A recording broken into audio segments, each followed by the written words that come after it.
are live for another episode of the Electric Podcast. I'm your host, Fred Lambert, and with me, as always, is, what's that other guy's? Seth Winthrop. I don't know if anybody knows what I'm talking about. You're all over the place on that one. Yeah, it's a technology podcast, but okay, so this is actually a podcast. No, is it a podcast? Live stream? Whatever it is. So it was kind of a surprise at closing in on the last minute that Mo Biggs of Stooge Raceboards decided to nix the Apple Valley races this year of Race and Ride that he's held for the last 6 years, something like that. Yeah, along those lines. Does that sound? About 6 years. But yeah. So time flies. I remember the first year out on those little wheels.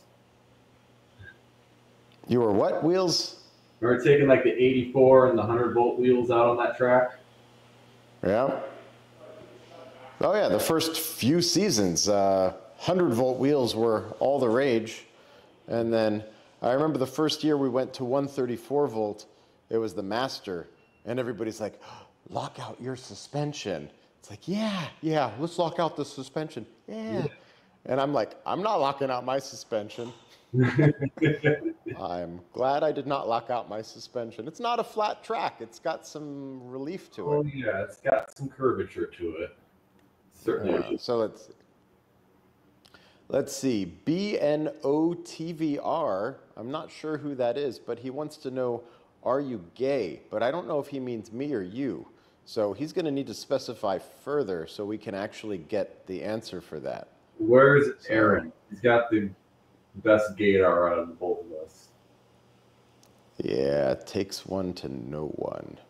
Just kidding! No, he was just here. But anyway, it's my girlfriend. I can't take the credit. My girlfriend decorated this place. What a cover. But I love the song. Okay. Anyway, so what up, Stefano Wheel? Is it Stefano? Anyway, so we are here because people want to know what's actually happening with the AVS race. So the AVS race this year is going to be different because we took it over at the last minute after Mo decided to cancel it. So there was an uproar, and we decided to answer the cries of the community. Yeah, gotta make the tradition live on, hopefully years to come. And if not us, yeah. George, keep on going. Well, when races, the answer was always Apple Valley Speedway. So, I mean, people would come from all over the country if they felt like they could hang, and sometimes they could, and sometimes they couldn't. But so this year, I think maybe Mo thought that TEF1 was kind of stepping on his toes, but we were all happy to do TEF1 and Apple Valley. So hence, I'm doing TEF1 and Apple Valley. Yeah, I don't see why not. Are you doing TEF1? Yeah, I'm going to TEF1, and I can't pass up either one. They're right in my backyard. I lost audio. Here, wait. They're right in my backyard. Okay, I lost my Bluetooth audio.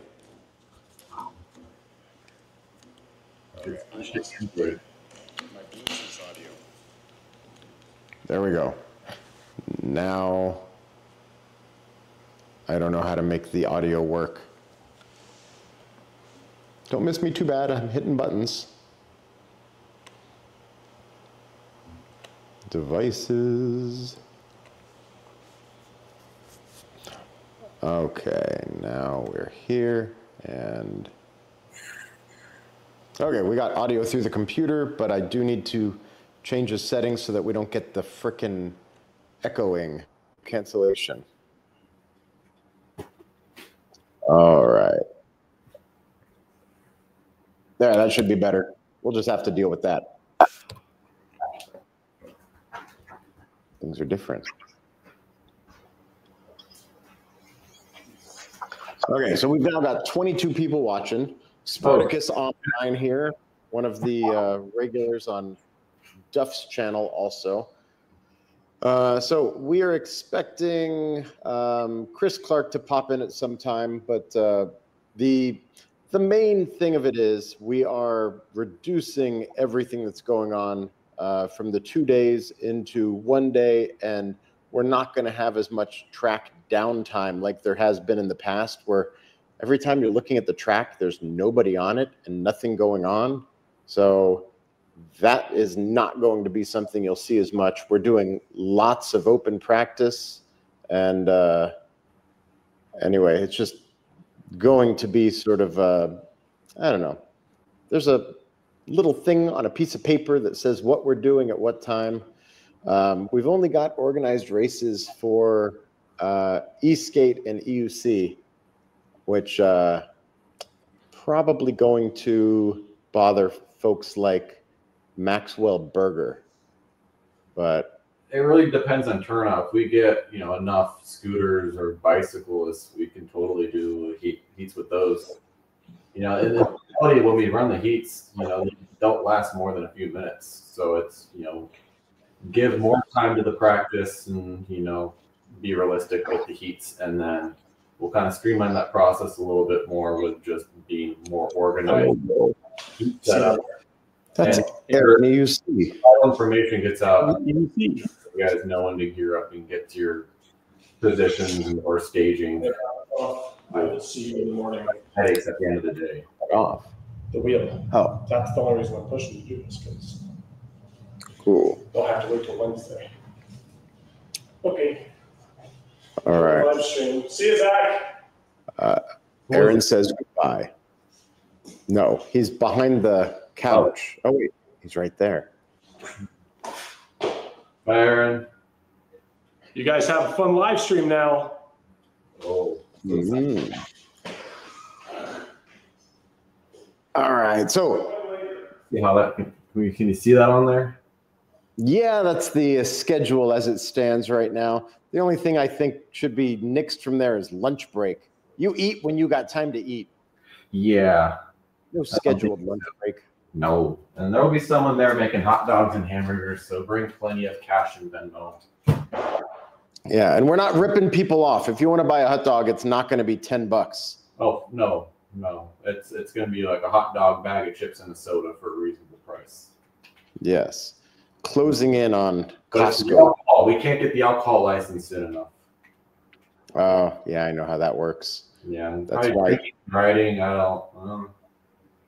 So we don't condone drinking and riding, so we don't think it makes a lot of sense for people to put hard liquor into water bottles and or thermoses and drink at their leisure and share with their friends. That's it's not what we're all about. So, Yeah, we're not about friendship. Mm-hmm. Let's see. Eric Wilson and myself ride scooter. I was thinking of bringing my K6 down there. I do pretty good on that thing. And it's got to happen. You get about 9 K6s on the track. I don't think there are 9 K6s in California that can get to the track, but there can be. yeah.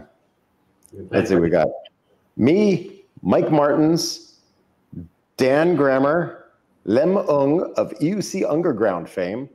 I don't know. There was one dude I met in San Diego, I think. He just rode by on a K6, and we're like, what's that all about? He's like, it's a K6. I'm like, we know that, and it was weird. Yeah. But well, Alien Rides has a K6 or 2, maybe 3. oh yeah, so if they can bring them down, yeah. I wonder if they have anybody that can actually show a corner who's boss, because those things are pretty easy to do in a straight line, but to corner nice on one of those takes a little finesse. Right here. Remember at Amps, we were all trying it out, and it just wasn't just wasn't practical. Like you almost like have to like drop a foot on the ground and just like really hold on to the edge of that. I got some decent times when I was out at AVS when I had my hurt leg on the K6. Do you remember what you got? It was a 120, but I could definitely do better than the 120 that I got. So it was, the conditions were lousy. So that was what Brian got. I think he beat me by like 1/10 of a second, and Brian is one of the fastest people out there. So, oh, speaking of which, Brian actually beat the record that I'd set at AVS on EUC by like 0.2 seconds. So he's still 111, but he's faster than me. Mm-hmm. I remember when he got that. I'm like, oh, I wonder how Roger, is he going to come back? Is he going to beat it? Sure No, so I couldn't. My wheel was messed up. So I've now gotten my wheel back in shape, so I'll be able to go fast again. I think the both of you could hit 108 on that track. Ooh. Yeah. Euro. Sounds like Steven. Well, welcome, Euro. Oh, it's Euro. Yeah. Hey, Euro. How are you? Doing good. But yeah, I could, let's see, who should we have on the live stream besides Chris Clark and Euro? So, I don't know. I'm going to bring that forward. Yeah. You should like put a name in the hat or all the names. Okay, I'm going to quick go through some of these things. All the names. So make sure you hit the like button. Let's see, was there anything important before that? So Steph one wheel, because I'm dumb. All good. Yo, Raja.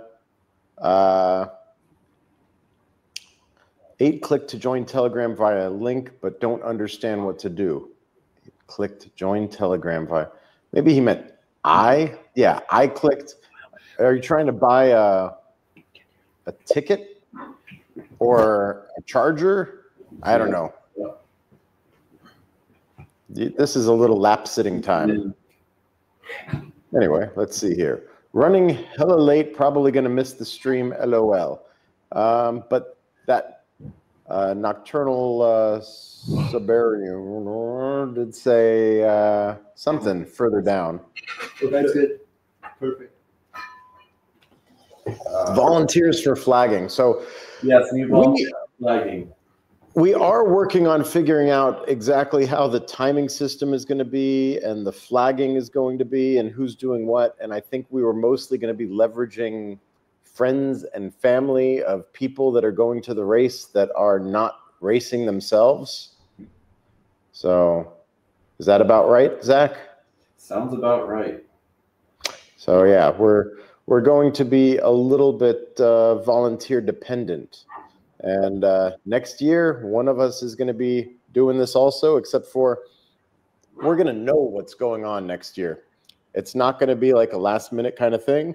So we will get things more organized. This, I won't say it's going to be a show, but it is going to be a little bit... Well, anyway, the race and ride was a little bit out of sorts last year also. So yeah, we can just say we'll try to do that good. I think we did really good like a couple weeks ago at the Rogers Tour, the events that you had at Apple Valley. Even if it was not a race, I think you like everything went wonderful. It was fun and it felt like a race. This is going to be that, except with us trying to make it more professional. Mine was, it was all stated that it was going to be for fun. So it wasn't, I don't know. I didn't have trophies or anything. It was all bragging rights. It's competitive. I'm surprised. What's that? People were very competitive still. I mean, we had... Oh, man, the ladies. Holy crap. I was just reviewing that footage today, and Christina Clark just beep, beep, beep, beep, beep, beep, beep, beep, beep, beep, beep, beep, beep, beep, just flying by like yeah, I don't think I want to race her. Christina is super fast, and she's been consistently getting faster and faster. So that's awesome. I mean, she's being very competitive right now. Oh yeah. Training, and also Especially off-road too. She got second at Northwest Electric Fest this year. going to intro to speed all the time. Yeah, watch out for Christina. And she gets like every time at Apple Valley. Last year she kept too. She went and beep, beep, beep, beep, beep, and then whoosh. Yeah. Last year, yeah, she rode the beeps and actually cut out. Yeah. And still got back up on the wheel. Got back on the wheel. Like, remember that. And then yeah, just yeah, ripped it. Let's see. So yeah, Aaron has left the building, and he does spell his name how a guy spells Aaron, not how a girl spells Aaron. But maybe you're going back to the whole gay thing from before. I don't know. Is he still in a van behind your property? He's driving out to Apple Valley tonight, as far as I know. So EUC with Lucifer is now my friend. I met him on the tour. I don't know if I met him before, but yeah, it's like I always see his stuff pop up in my YouTube. Yeah, he's from Fresno.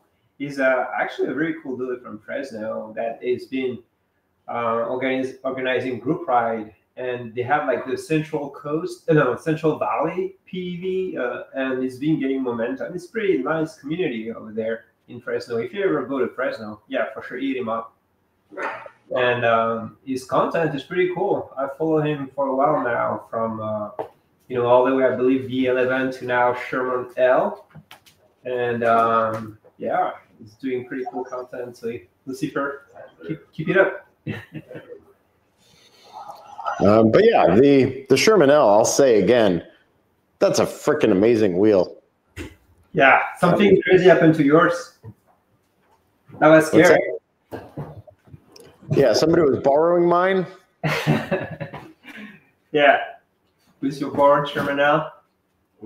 It came right back to life though. So it got crashed and it died, and then we plugged it into the charger and it came back to life. Yeah, that was. Did you ever find out what happened?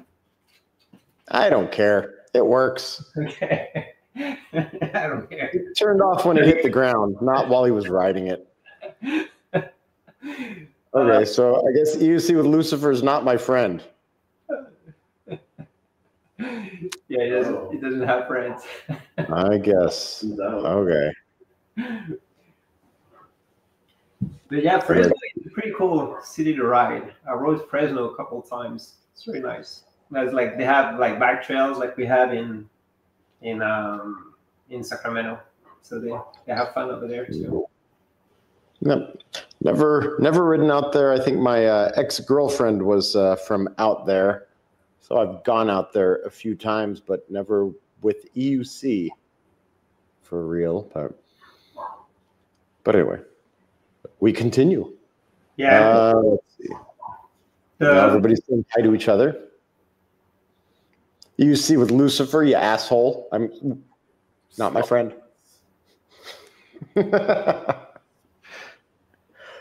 But yeah, I didn't know. It was like, I didn't even know that was him, like through the whole tour.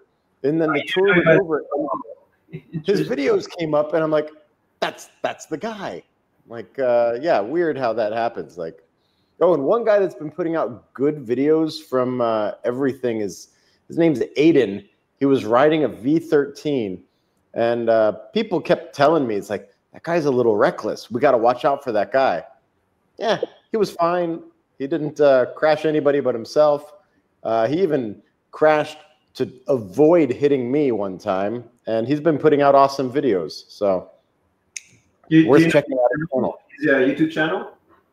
Yeah, he's got like 80-something subscribers, but his videos are produced. They're good. He's got music, and he's got like, I don't know, kind of like a storyline that goes through it. And yeah, it's just I appreciate what he does. Yeah, if somebody can put his handle on the chat, that would be awesome. Yeah, I can try to grab that, but it's difficult. Okay, so we are here trying to answer questions about what's going on with the races, and I think pretty much the punchline of the whole thing is November 30th. It's a Saturday. We are going to have access to the track starting at 8 o'clock in the morning. Those of us that are setting up things are going to roll in there at 8 o'clock, and all of y'all can roll in at 8 o'clock too. They don't let us hit the track for practice until 9 o'clock. And if you want to actually get some practice in before you race, I recommend being ready to roll before 9 o'clock. Find your spot, get your generator set up. There is no power there. So if you want power, then bring a generator, find a friend with a generator. Last time I brought my generator and I served all of everybody, and I didn't really get to charge my wheels so much. So, and I was also maybe a little too generous. I didn't get to ride my Master, which is my fastest wheel that I actually set the track record on, or my Sherman L, which I thought would. How would you Master? It's a good wheel, right? Oh, and the fastest track time on the track is with that Master, like hands down. Yeah. I was faster. Well, now T-Max faster than with my CP, obviously. Well, Brian beat my time on a Blitz. So I've got the issues with my Blitz sorted out, and I'll see what I could do with my Blitz. But yeah, it'd be good if somebody can break into the 1 minute 10-second realm, which so far has only been seen by ESK8 and e-bike. So we had an interesting record. Chris Clark actually. Did you had the fastest GPS on the track last time? Yeah, I've gotten wheel speed what he did, but our wheel speed lies to us. I was nowhere close to the speed that he hit on his Commander GT Pro. Yes, and he was a GPS with the race box, I believe. Yes. That they recorded that record. So yeah, Chris Clark. It was it was like 63 or something, right? It was some insane. Yeah. Yeah. I remember. Yeah, honestly, I just barely touched 60 on my Sherman L. So I don't know. Yeah, I'll try to get a little faster on the straightaways this next time. I turned my field weakening up. I'll probably have it maxed out at number 9 because I'm okay when the wheel gets a little squishy. You okay with the beeps? Yeah, you can see. Well, there's the beeps, but then there's actually when the front of the wheel starts falling over, and I've been there many times. Yeah. Yes. So last time, I believe Sam almost had that experience. I think Sam is the one that almost cut out last time. Had that experience, was able to recover the wheel. That would be Sam Clegg, who is one of the fastest guys on the dirt, on the street. He's just a together guy, and I don't know if he's older than me, but yeah, he's a seasoned rider. Yeah, he has an M10-0, M10-1, M10-0, the first M10. I don't know.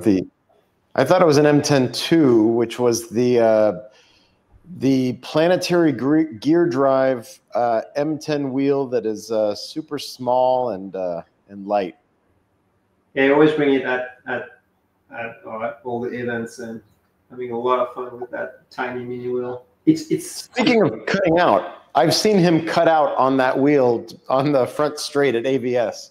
Yeah, front straight at AVS does not feel like you're going fast when you're on an M10 anything. Yes. I mean, this wheel, you just lean forward, it cuts out. So, but the wheel itself is amazing. Like getting on it, it's super well. I thought it was very well. I mean, it's still very well balanced, super nimble. Torque is, if you don't overwork it, of course, but it's super torquey. Mm-hmm. Okay, so Philip says field weakening shouldn't make the pedals squishy. Instead, it should do the reverse. LOL. Yeah, above a certain speed, your wheel can't go faster, and then field weakening will give them a little bit more stability. But being that it is kind of spreading out, like when the positive is and the negative is being applied to certain coils, you are definitely sacrificing some torque based on that. So you have no field weakening, and then you start to increase your field weakening. You are going to be able to overpower it more easily. However, the way field weakening is implemented, it's still a little foggy to me, but I think it ramps up based on need after a certain speed and a certain PWM value. But I've gotten different answers different times talking to different Bigode engineers about that. Yeah, I was surprised to learn about field weakening, that it's really across the industry. Like, for example, windmill use field weakening to manage, power output. So when I look at field weakening, I was very surprised that basically any electrical motors that have a wide range of speed, these controllers will field weakening implemented. So my guess is that they're going to have a lot of R&D to be able to pull from and then improve. So it's really interesting. I don't know. So you say that, but I think all of those big tech companies that seem like they should have all of this research and development behind them, they are pulling from folks like us and the people that build drones and the guys that race RC cars. And that's where all the innovation is coming from. These people that are actually going to school and learning things to make their hobby better. So I can believe that. Imagine that. Yeah, definitely. But yeah, all of this, the open source platforms for building drones and having the motor filtering and all that stuff, open source. People put time and effort into these things, and then companies can look and see what was done. Then they can steal it. Oh, well. You think he just waltzed right in here during a live stream with the RogerEUC? Wait, where is that the camera? Yeah. Oh my goodness. How long it takes to show up? I scared my dog away. Ew. Ew. There you go. There's only one. Hi, Roger. There's only one missing now. Oh yeah, Chancy Pants. Field weakening isn't a new concept. It's just new in this application, correct? Still alive. Field weakening definitely decreases torque. I would agree. He is my friend. I assume you're talking about Aaron. Let's see. Brian, are Roger, Zach, and I the top 3 lap time record holders? What was your time at AVS? It was 111 high or 112 low. Well, that would probably put you there in the top 3. Was it a 111 point? No. Yeah. Anyway, yeah, Zach was impressive, quietly impressive. Let's see, that's Alan from Riverside, and let's see, I don't think I need an extra pit crew guy, but we might need somebody holding a whip and telling people where to go and what to do. So let me see if I can grab a whip and get Alan embroidered on the handle of that whip. That would be good. A whip and a cattle prod. Cattle prods are good. Yes, Vesk seems to be dropping new packages and updates all the time. I am going to try to make an actual modern usable Vesk wheel. going to try to make that happen in the next couple weeks. I've been waiting for my hardware to show up. Well, I say that, but I actually have some serious hardware that is a little too serious, but I want to make something that is actually going to be reproducible and sellable. So I'll see what could happen with that. But this is going to be something that will rival the power numbers of the ET Max, and it should be able to make your old shitty wheel in the closet perform like that. But don't hold me to it yet. Let's see here. Cut out my EX30 at 30, barely pushing it. Field weakening at 5. Okay, so at 30, field weakening shouldn't be on. Did you by any chance urinate into the mainboard tray before you tried pushing at 30? Because I've found that can cause cutouts. But at 30, field weakening shouldn't be active. It is a switch that gets turned on at a certain point and then ramps up as you go. So, I don't know. I'm also Alan from Riverside. Looks like a fight to the death is in order. Oh my God. But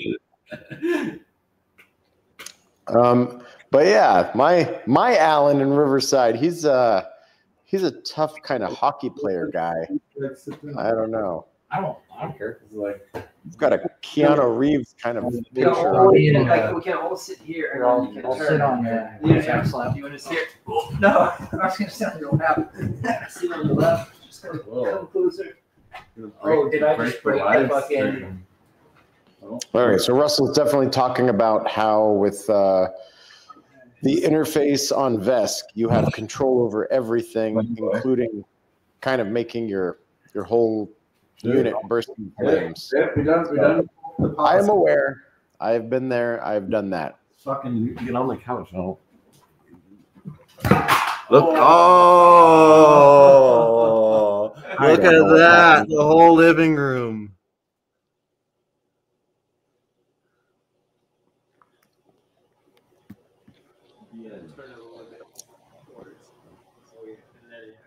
Mm-hmm. Okay, I'm going to try my Bluetooth again to fix the audio. Fully prepared.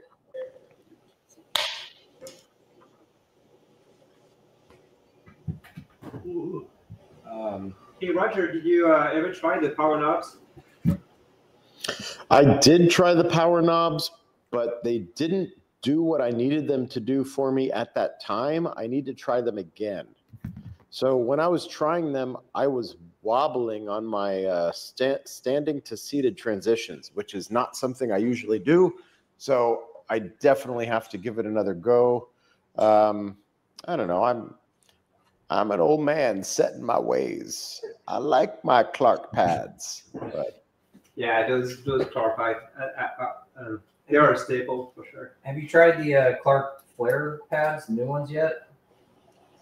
I am still like 3 generations back on the Clark Pad Titan foams, and every time I try something new, I'm like, yeah, these are good and all, but it's hard to do seated riding, or these are good and all, except for they kind of hit me in the shin a little. Hey, wait, hang on one second. We got somebody here. Hey, what's up, guys? Bam! Sorry I'm late, man. We just got off the job. It is. Tried to do it on the road, but battery died. So. Oh, wait, I just screwed up that whole other thing. Let's see. We need, I don't know. Let's try. I don't know how to do it. I just trying to get them. Can I move people around? Yeah, I can move people around. All right, so we will be here and there. No, there. No, this is a problem. Ah, screw it. Back to this. Okay, so you're not driving anymore. That's good. Yeah, I'm home. And I think I got a little thing that'll hold my phone here. Bear with me. Let's see what I got here. Let's see if it'll hold it while it's still charging. There we go. All right, there we go. Okay. All right. So you missed our conversation about the new high-speed record at Apple Valley. Oh, is that right? Yeah. Right Yeah, it's not by a little, I don't think. I mean, that wheel is fast. Are we talking about the GT Pro? Yeah. Yes, sir. I love that wheel. And what tire are you using on that wheel? Stock. Which is because when I had it, it was a 190-14. No, it's 80/90, and it's like pointier than a Michelin. So Yeah, the 80/90 would be. Is it what rim is on that one then? It's a 20-inch rim. Oh, it's a EX30 or it's a C40. So it is an EX30. Are you running the tire spacers on it? I have a very, very thin spacer. Okay. Like I want to say probably half of your spacer. Wow, because my spacer was not so thick. I would say it's about an 1/8 inch thick. It's very thin. Interesting. About a quarter, yeah. I would say at first I did more, but this tire, it leans down a lot more. It's not like the Michelin. It's definitely different. Even with the wide C40 rim, it turns fine. I think. You said it's an 80/90, yeah. What's that? But yeah, you did say it's an 80/90. So I used that wheel with a really wide tire, and all it wanted to do was stand up, and I couldn't really use it to get around any corners. So I tried the one that comes on the 44 or the 440, the GT Pro Plus, and I think it's a 190 Maxis or something like that, and it's the one hot melt. And I couldn't stand it. It was just really fat, and you couldn't turn with it. It was okay. We got to say hi to Cooler Joe, who's on here right now. Under what could go wrong? Okay. That was me. So we love Cooler Joe. Mono Wheel Melody says, Cooler Joe, we missed you at the Roger tour. That's right. Yeah, he's joined in the past, but yeah, he almost always falls off a cliff or threatens to. But yeah, last time his wheel ended up going down towards this like huge ravine and then got stuck in a tree right before it said goodbye to us all forever. With Christmas? Well, wish you could have made it. Let's see.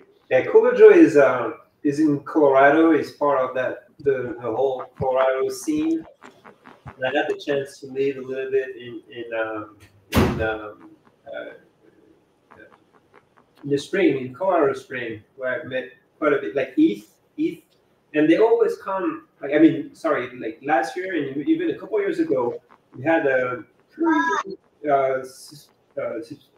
pretty big group from Colorado coming over to Apple Valley. So the Colorado scene and Zeth also is also from there. So, yeah, I like Cooler Joe too. He's a nice guy, and he always brings beer. So yeah, but it's not in as cooler as you would expect it to be. It's warm, it's a little shooken up, but it means well, But yeah, it's weird hearing somebody with his accent talking about like BMSs and resistors and capacitance, but he's actually a smart guy. Yes. What did I miss in regards to our schedule for the Saturday? You're so behind, man. You come in here late and you start asking about schedules. You have to rewatch It's nobody texted you. Yeah, he'll catch the replay. No, so what we were saying about the actual event on Saturday was maybe to take the lunch break out. Oh yeah, the lunch break. We're talking about screw the lunch break. We could eat when we're hungry. We got to get some playtime though. We got free time till noon, don't we?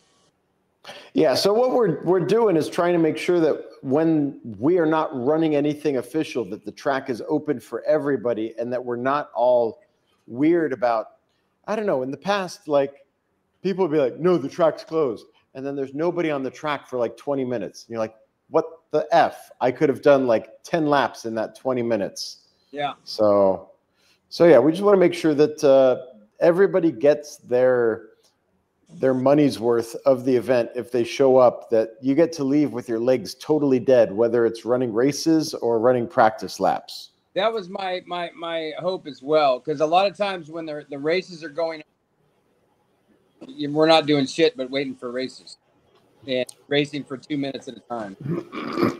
Yeah. So can we get free time in the first part of the day? So we kind of like, you know, if you crunch the original AVS down in half, because it was 2 days. First day was all play. Second day was all racing. Is that which? So we're kind of doing the same thing. We're just condensing it into 1 day, and there's going to be play time whenever we need time to think. So if we're trying to organize a race, everybody go run your hot laps, and we will tell you to get off the track when we're ready to actually run a race. But for us to be there sitting and trying to organize things and getting everybody gridded up and up to speed on the next race and having the track be empty, that's not my cup of tea. Okay, so you're saying after every race, it'll be open track again for a little while.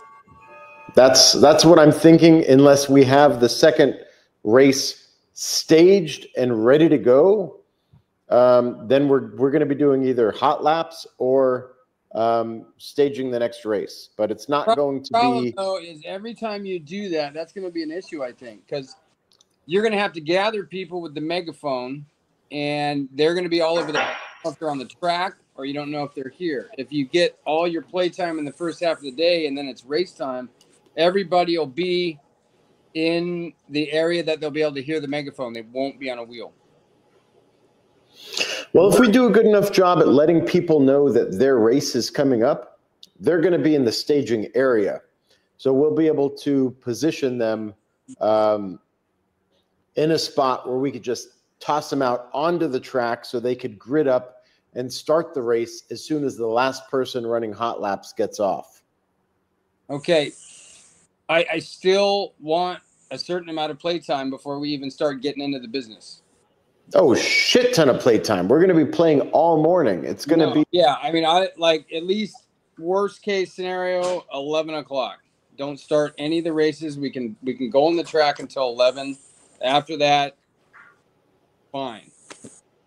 Yeah, and it's not races. It's qualification that starts happening first in the day, and we're going to try to get things figured out, how to get those inserted as we're going to not. We don't want to ruin other, just because I need to get my qualification time, I don't want to screw everybody else on the track over. So I'm not looking at the schedule, but so nothing starts until 11. Is that right? I don't have the schedule in front of me either, but it would make sense that we wouldn't start qualifying until then. Now, wouldn't it be, if you guys want to do that with the qualifying, that's fine, but that's a lot of wasted races when you could qualify. I'm bringing 4 extra race boxes. We could loan. Oh shit! And they could. I mean, I'm having Trung put them together. They're going to be loaners. He's got 4 extra ones. We have 2 as well.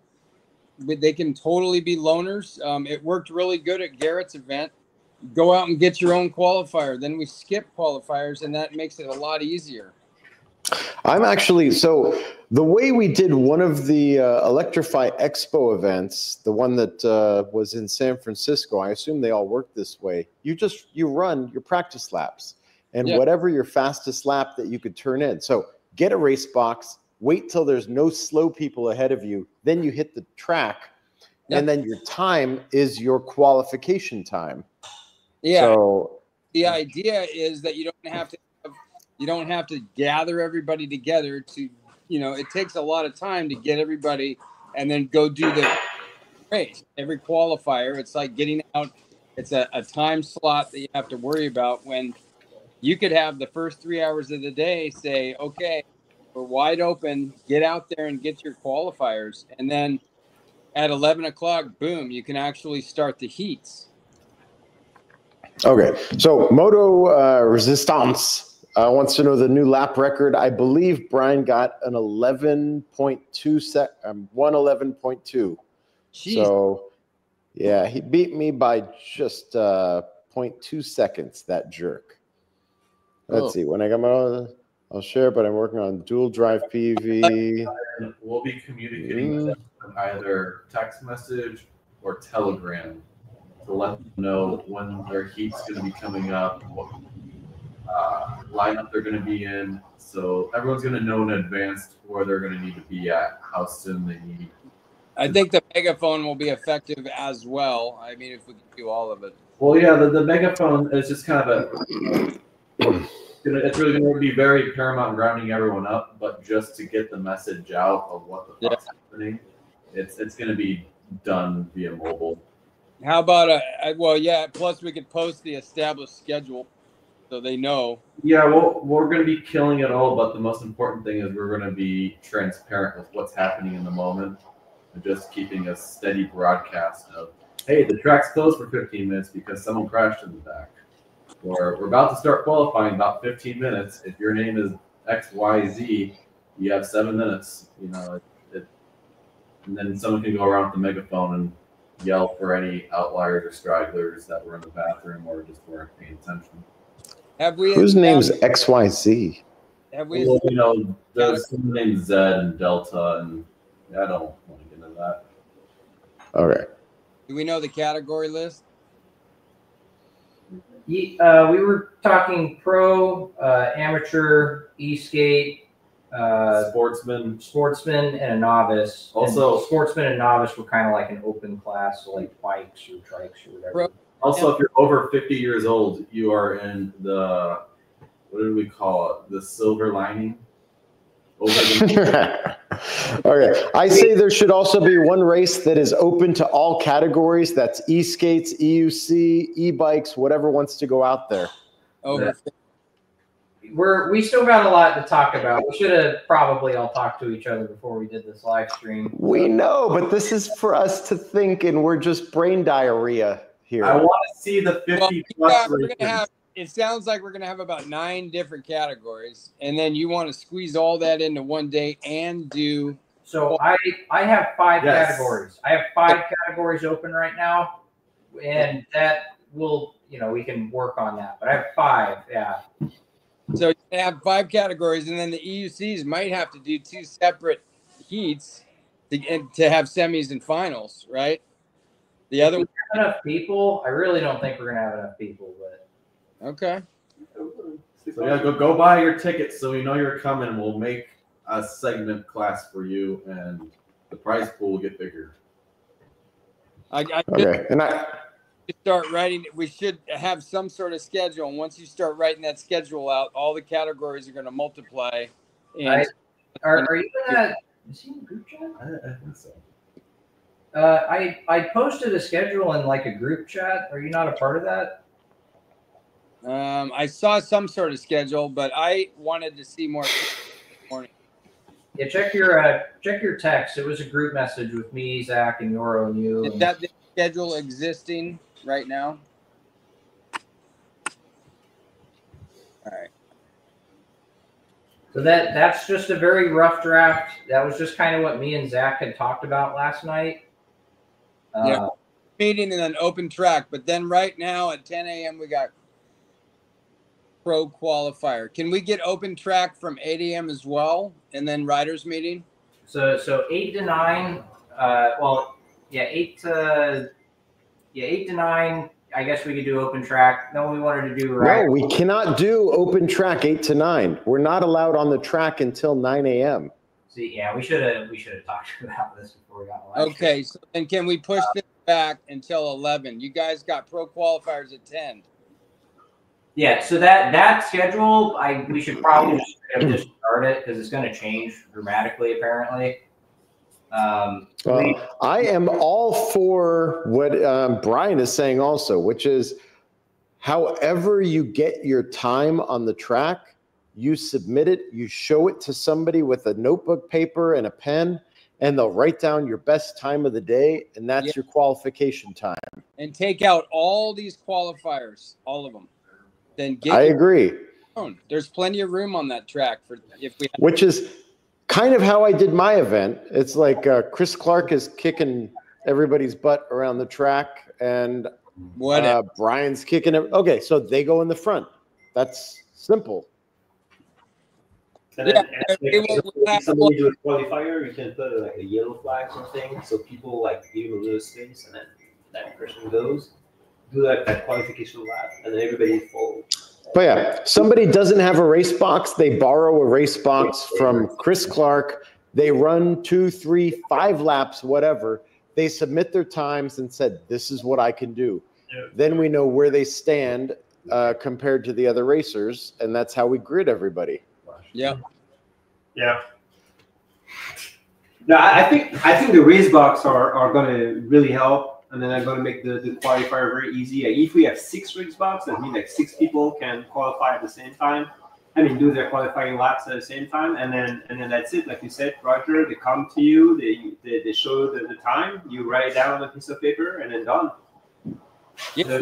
Well, what you do, you actually show the data to the person that does the recording. So we'll have a laptop there and a spreadsheet. Brian says it's a good idea. Hi, Brian. And I'll run your lap for you for $10. Yeah. Oh, there's more comments than what's showing up on the screen. Yeah. What? You're cherry picking. Well, no, I'm clicking through. Am I missing some on our actual chat? Because I have this thing here also, but look at that. Brian's a moderator on my channel. That's cool. He's a hacker. He's got a little. Yes. Ace Deck and Propel are making great independent suspension. Remember. Okay, Russell, talk to me offline because I might need your help on some stuff in the future, but I'm not going to have my hardware for another week or so. So real quick, let's figure out where do we want to do all our communication? Because we have a Telegram, a text chat, a messenger. Do we all just want to file into a messenger? And like that's where I'll post the schedule drafts, and we can like we need a single like. We have like 5 chats going, so I don't really know what all is going on. I don't know where I'm going to post my updated schedule. Telegram. Yeah, as long as we all agree on one spot to like figure out, because we're talking a lot. But yeah. Okay, so for anybody that doesn't know, we've got Euro and Zach there. The guy sitting next to him on the couch is Stephen Winter, and he's in effect the EUC Sherpa. So everybody uses him to do all the heavy lifting of everything and do actually all the work that they're supposed to be doing. But in the meantime, they sit back and they take all the credit. So thank you, Stephen, for helping us out with all this stuff. No problem. Yes, round of applause.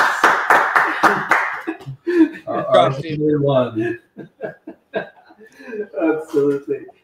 Oh, wait, I forgot. We're not supposed to give him any credit. Whoops. Yeah, there's a pretty one. You're going to be demonetized for that comment.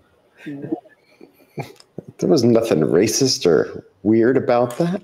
Anyway. Those two. Let's see. Cardo. I use a Cardo. Let's see. Russell. Okay, I wasn't trying to hire myself, but I'm bored. Everything. Really got to fix anymore. How did this work? It's pretty cool. Yeah, I used to use with Wayne. I'm on Zello. We use because back we didn't have a Cardo, so we were using Zello.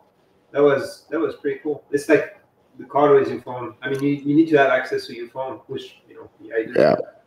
Yeah, I actually used Zello at my office. So if I wanted to do an overhead page system, I would send it on that, and it would go over all the speakers at my store. I think even we should think about it because that would be typical for like the use for the race to have everybody on a one com. So the Zello app is a pretty efficient way to like dispatch messages to like 50 people at the same time. If they're all willing to download and register and stuff. kind of a thing. I think Telegram's the majority of everyone already has. Yeah, that's Or even a message. yeah. Zelle is convenient, but it's not popular. Wix has some messaging features too. Yeah, we'll talk about it. Yeah. We'll work out some of those technical details, but if any of the viewers have suggestions of what we should do or use, feel free to drop it in the comment section below.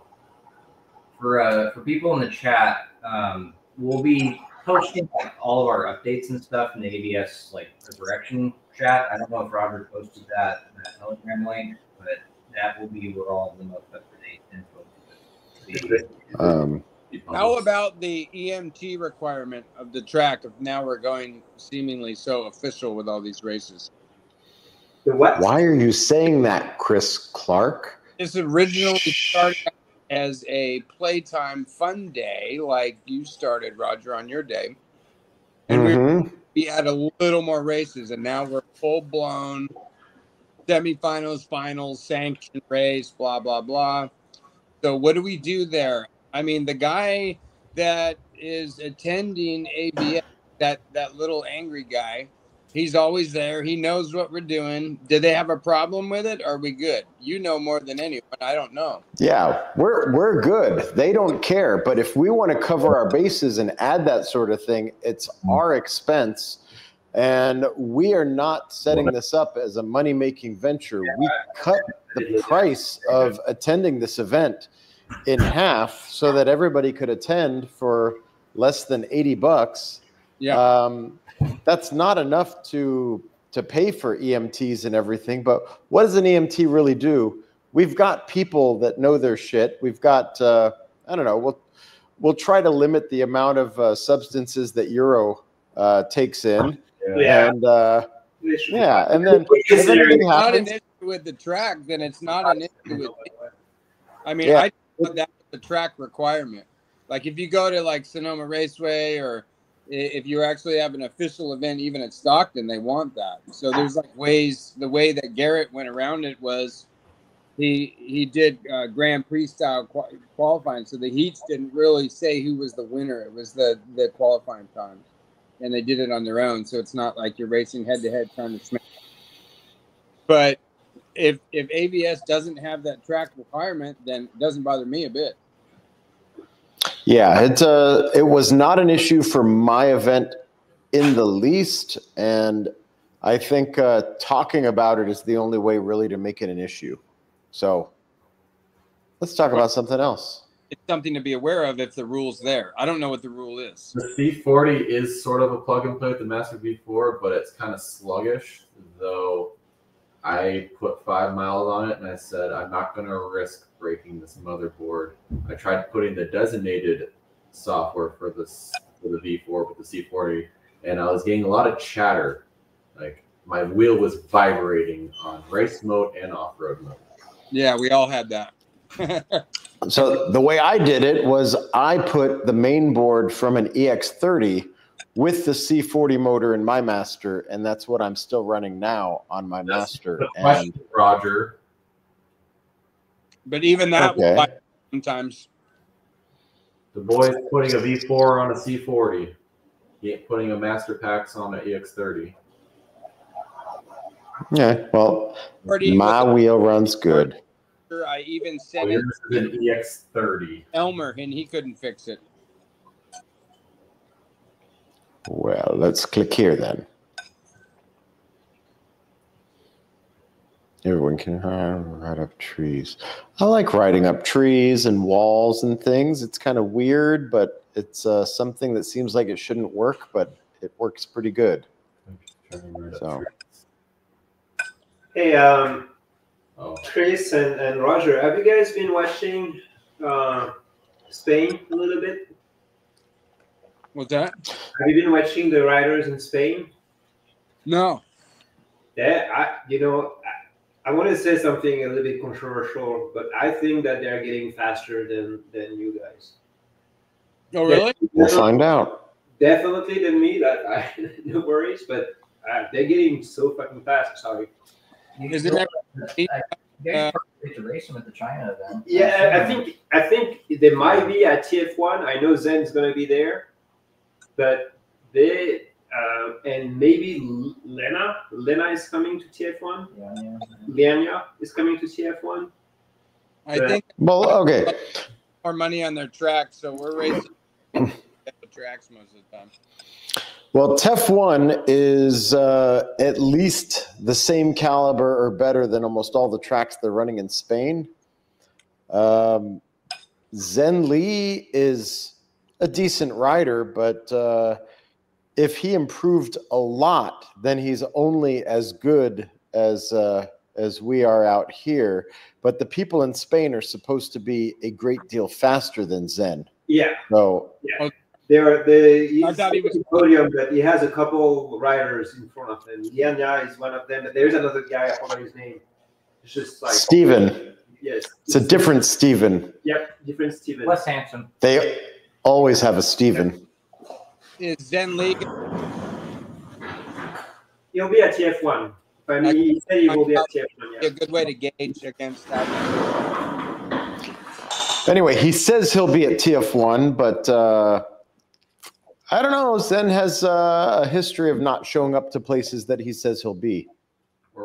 Yeah, well, he's back in the US. I think, Zen is somebody who can be motivated, and TF1 has a cash prize.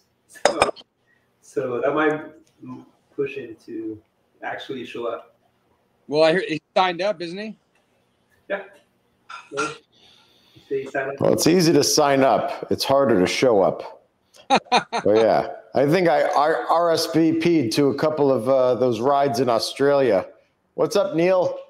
Sorry I didn't show up, but you get what I'm saying. It's gonna be interesting. Yeah, I'm very impressed because all of them, they have this technique, like the cycle technique, where they sweep the floor with their finger. Yeah, but why do they do that? They do that because they're on a tire that's not capable of turning the wheel at the rate it needs to turn to get around a corner. Okay. Because they're running frickin' knobby tires. So are they? No. That one guy, that was one rider.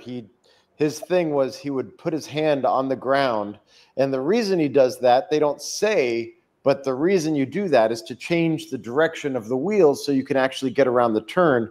Because when you run a knobby, you have to lean the wheels so far over that you can't lean it far enough to actually get around the turn. You have to do something else to pivot the wheel. And that's why he puts his hand on the ground. Yeah, you have no choice. It leans over. So the clue that tells me that, it's not, so Psycho started with this technique, but now there is more and more people doing it. So that's where I'm like, I'm picking some clue that it must be a pretty good technique with all those people just trying to get on the train of, dragging your finger on the track. But I don't know. I haven't seen anybody doing it here yet. John? No.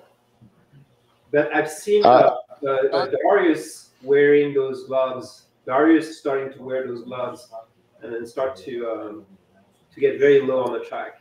Yeah, John Fernandez does it. He's getting 39s, high 39s at Stockton. So he's doing good. Yeah. Is he doing better than you? No.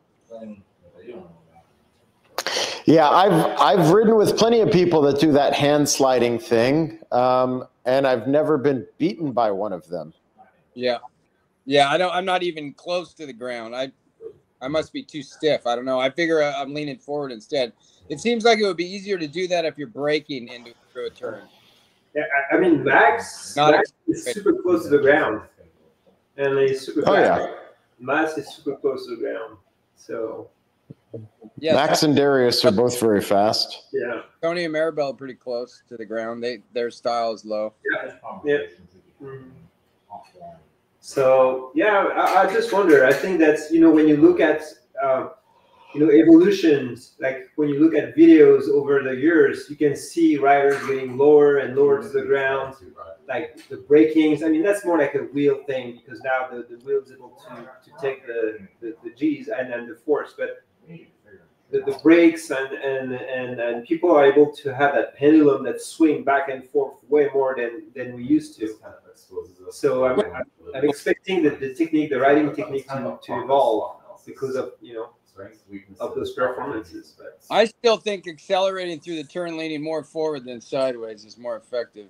Business bullshit. I did get a track record at Stockton recently.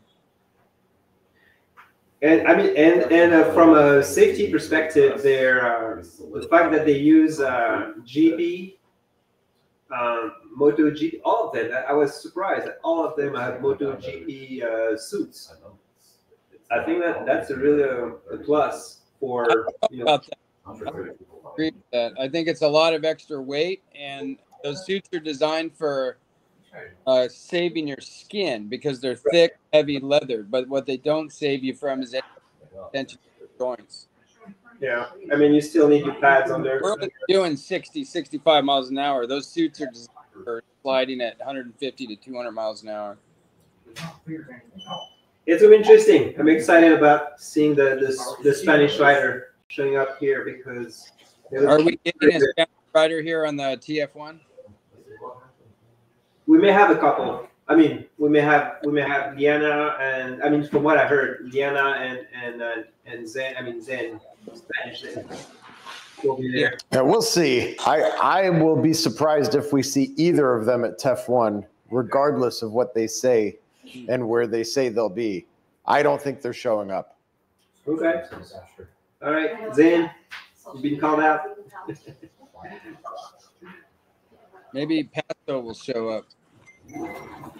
Maybe who? Paso. Oh, yeah.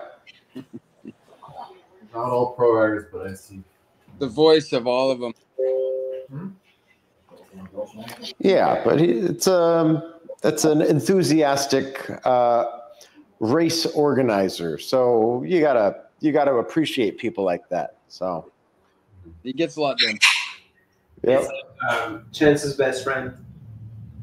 Oh yeah. Oh yeah. Chance is alive and well. I talked to his mother, and he's living. Okay, he will be missed. Well, he'll be back in the scene soon. Did he sell his wheels? No, he still has his wheels. He's just recovering from some injuries, and it helps to keep his mind off of riding wheels if he just doesn't think about it.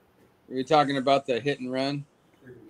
Yeah, the hit and run, and he messed his shoulder up pretty good a couple years back when we were first building the jump line at Shredfest. Oh. Yeah, we were testing out the big jump, and the lip of the jump wasn't packed down enough, so his wheels sunk in a little bit, which caused him to get bucked forward, and he just, came down. And we're thinking it's a humerus injury, and he never got it, properly addressed in time. Yeah. So I had my shoulder injury took me out for a year and a half. Roger saw. Yeah. Yeah, that was it. The Fullerton Loop, doing something that shouldn't have been anything in a spot that almost, whenever I'm there, I'm always like watching people there and like trying to warn them because everybody crashes in that spot. So, but yeah, who would have thought it would take out Chris Clark? Chris Clark. Oh, another exciting news, we're planning build days at the Shredfest Event Center. So we haven't decided when exactly, but probably more towards the end of winter and the spring. We'll do like a big camp out a couple weekends before the event. That way, if you're wanting to just F around, learn some trails, especially if you're new to dirt, it's a good opportunity to come out. And, a bunch of us are going to be doing trail building during that weekend as well. So more volunteers, the better. But the biggest thing is just kind of getting people out of the city, come to the mountains, come ride some dirt, do some fun camping. It's always a good time camping at the EUCs, I gotta say. Whoa! I killed Chris Clark, I think. What happened? Oh. Anyway, speaking of winners, we got Zweems, who is Will from New York, and he was the winner of the Broadway Bomb this year. So he is critiquing Max's stance, grabbing the front of the wheel for stability and extending your other arm for. Yeah, Max looks awesome when he rides. Oh yeah. Mm-hmm. Let's see. I have a one wheel. Does that trigger you guys? Oh, I should say the first day of Electrify New York, I used weighted gloves. I think they're 2 pounds each, which actually worked out pretty freaking well. But it's a drawback because it put a lot of strain on my lower back and my legs. So like when I was What was the benefit? It just helped you move the wheel when you move your hands? Yeah, it helps like you know, you don't have to throw your body out as much over the wheel as you would just putting your hands over. Oh wow! Yeah, leverage. Putting weights on your hand does give you. Did you? It's to work out. Oh yeah, you really gotta work out, but also like you gotta like relearn how to ride with the gloves because it's you gotta stand a little bit different just having that little extra weight outside. Oh, that is weird. Yeah, but it's fun. My buddy Richard, he only rides holding a water bottle. That's something. I tried it. It was I felt there were difference, but yeah, it was like a workout. In addition, throw a punch and you just go Superman mode. Mm-hmm. I liked it. Future motion love gone wrong. Oh well. Oh, we should talk about the prizes for the race. Oh really? Yeah. Sorry. Rockabye say a Kato ride was weight. Do you know that? You said what? No. Rockabye says Kato rides with weight.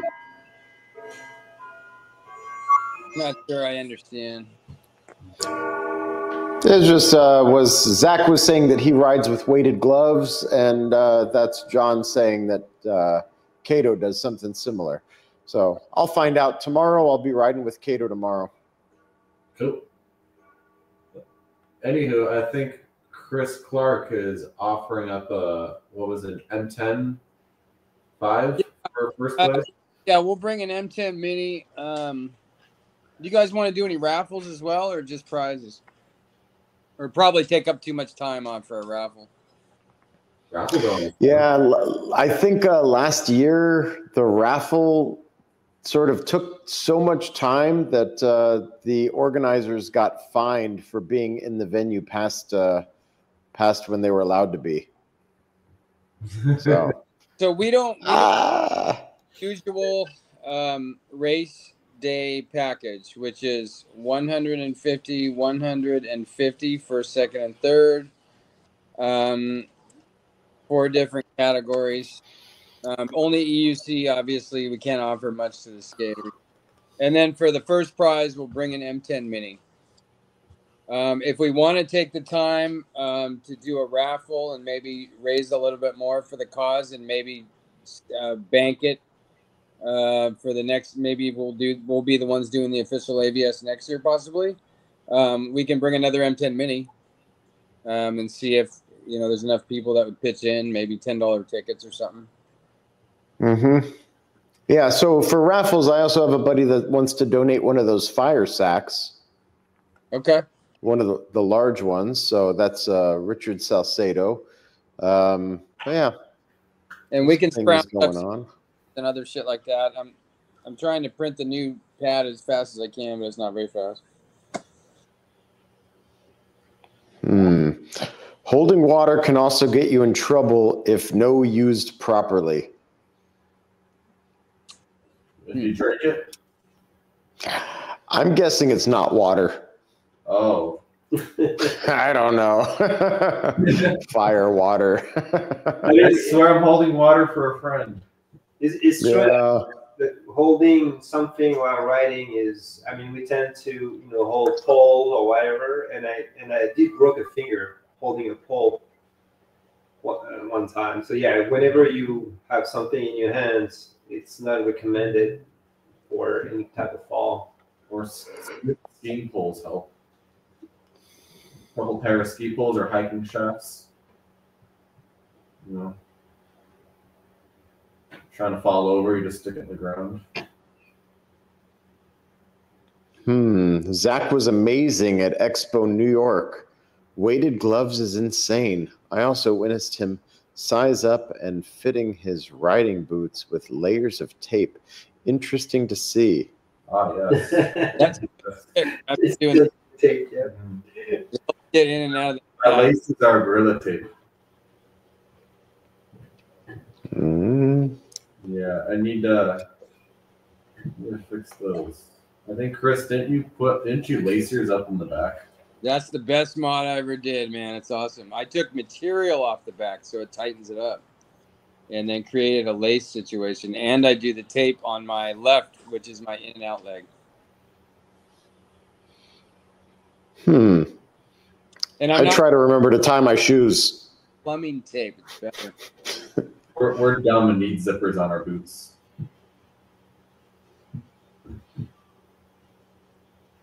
Oh, wait, hang on. Whoa! Whoa! Can you see my shirt? Eli Fresh Bones is in the house. Oh, okay. Nice. Yeah. So he is the guy that designed this shirt that I'm wearing right now. And I always say it's one of my favorite shirts. And I'm starting to wear the thing out. So I think he's starting to believe me. Time for another shirt. He just gave me another shirt, actually. Yes, shirt. So Yeah, I was gonna wear the Roger Tour shirt that came straight from work. Otherwise, I would have my. Yeah, the one with me on it. How you feeling about the trophies? Are you thinking make them? So, if somebody sends me like a DXF file or DWG file, I could make trophies out of stone here and have them ready to go before the event. You got a water jet? I got a water jet and CNCs and all that. So let's do it. Yeah. It's like that would be awesome. So somebody put in the work to get the line drawings done and send it to me, and I can choose the material to cut them from and bring them on out. You can do like pretty detailed contours in it, right? So if we wanted to do like a small statue. No, so if it's just a two-dimensional contour, two-dimensional shape, and then it would just be water jet cut that one line. So yeah, no, I don't want to get into 6-axis stuff with the that's too much. I'm just doing an XYZ. I would say you're just doing XY. XY, yeah. I do have Z on the machine, but that just changes how wide the nozzle's spreading. Right. Well, I think for future reference, because I do a lot of old AutoCAD stuff, but my AutoCAD's down right now. But I think Zach said he's got a plan, and if he can do it, then let him do it. I was just gonna acrylic sheets, cut them out, put some printed vinyl in the middle, but stone sounds pretty cool. We can do a combination also. Huh? How fast does it cut? My machine's pretty slow when I'm cutting through an inch thick of stone, but it's fast enough. It doesn't matter. Well, how many trophies are we talking about? It's going to be like 15 or 20 of them. Yeah. But hey, I can stay after work one day, whatever. Got a lot of work. Well, if you guys got it handled, otherwise I was going to suggest you just do Amazon and they'll engrave them. But I think we might be short on lead time now. Because we had a good table too. So we're like, We'll figure something. I don't know anything about the new patent. I just know it weighed less, and I'm assuming that means the body of it is less weight. Well, we're pretty. What are we? A week and a half out? Well, I guess we're leaving until TF1. A couple weeks out. Yeah. We got to start delegating. What the hell's gonna do what? I got the race boxes and the money. And then I got her some Okay, well, we'll figure out the rest offline. This isn't. This is a public forum where we're trying to figure out what is going to be going on, and we should be pretending at least like we have some sort of clue as to what we're planning on doing. That's what I thought this discussion was. We were going to work out who's doing what and what's going to happen. That way we can take outside input. See, I thought this was the outside people asking us what's going to go on, and we'd be like, don't worry about it. Just trust us. It was yours. Yeah. 2-inch pedal lowering kit, so stable now. Clar pad set up, have space for little knobs. Anyone tried knobs? Yeah, everybody seems to love the power knobs, but 2 inches lower? I mean, that's too much. I've changed my mind about that. I like going higher now. Oh yeah. I don't That understand. happens eventually. I used to think lower was more stable, but now I think It's the flap, you know, the wheel. The lower you have your pedal hanger, the more the flap. The more when you know they have more momentum, like the top heavy. Where the pedals are higher, they're way more nimble. The Master Pro, that's what happens. The Master Pro, I have the pedal all the way on the top like Wheezy, and it's just very nimble. But if I put the pedal all the way on the bottom, that wheel is so heavy. So I mean, Yeah. So I don't know. I'd rather have my pedal way higher. What about food? Yeah. Food? We gonna do any food there?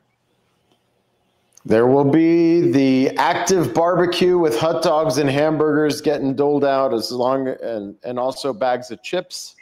So does And yeah, just Take a Costco. and and if I'm feeling cool enough, I might bring my blender out and make smoothies. ooh, that sounds like a lot of work though, Zach. Don't- Especially winter time, maybe hot cocoa. Yeah, Pretty cool. that could be better. Somebody got a barbecue there, or there's one on site? There's a barbecue on site. Okay. City and Boulder. Let's see, highest possible for single track or get the clip. Yeah, single track. Off-roaders like high pedals too. So low pedals, there's one time that low pedals are good, and I kind of don't want to tell people what that time is. Keep it to myself for now.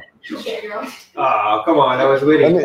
Okay, let's just say so far my 0 to 30 mile per hour time is better than everyone else's that's ever tried it.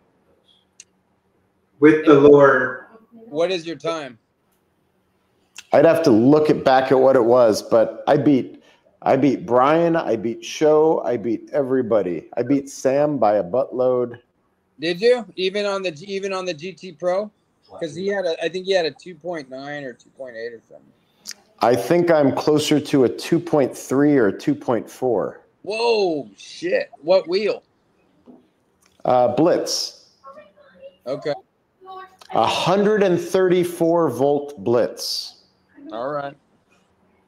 And how much? So, Like, like 165. oh, that's reasonable. So they're like these Yeah.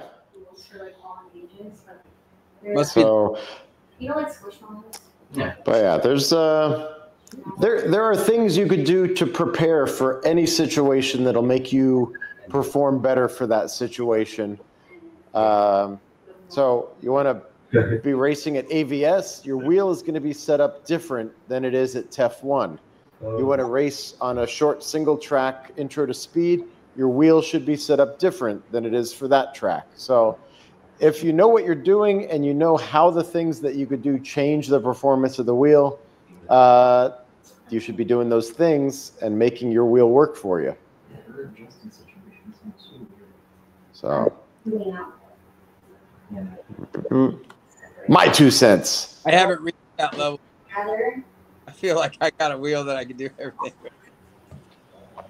Yeah, well, I'll race you anywhere you want to race except for a straight line. because that's what your wheel is set up for right now that can kick my butt. I think Stockton. Oh, all right. You're, yeah, I should get up there, play with you guys. Yeah, we need to have the record broken. Yeah, I'll see if I can get up there with Brian sometime. Yeah, he was talking about it. Yeah. Make it happen. One of us will do it. Yep. Oh, and Zach is freaking close by there too. What's up with you guys? Well, I got cooler trails in Clark. What's that? Nothing.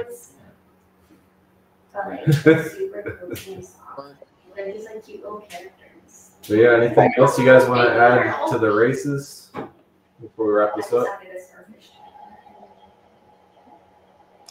All right. Well, I think we're good. I kind of think that we are now at a good starting point for us to take this offline and discuss more about the things that need to be discussed, namely what brand of hot dogs are going to be sold. That's going to be the biggest hurdle for us to overcome for these upcoming races. But once we get that figured out, everything will just be smooth sailing.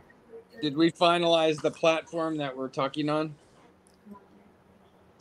I say the messenger thing is good. I prefer Telegram, but I'm present enough on the messenger thing. You guys are all there. Let's just do messenger. Okay. Do we know who's going to start a group? We already have the group, and you're part of it already. Do we?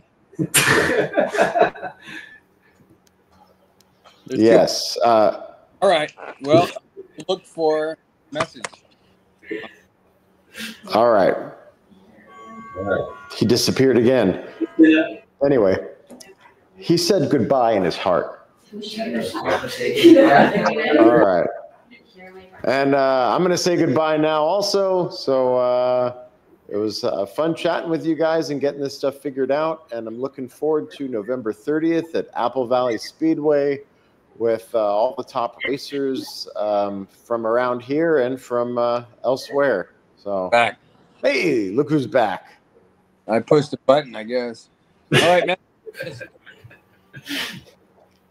I could see Chris Clark going down the straightaway at 65 miles per hour GPS, and then it cuts out, and he's like, push the button. I don't know. Guess.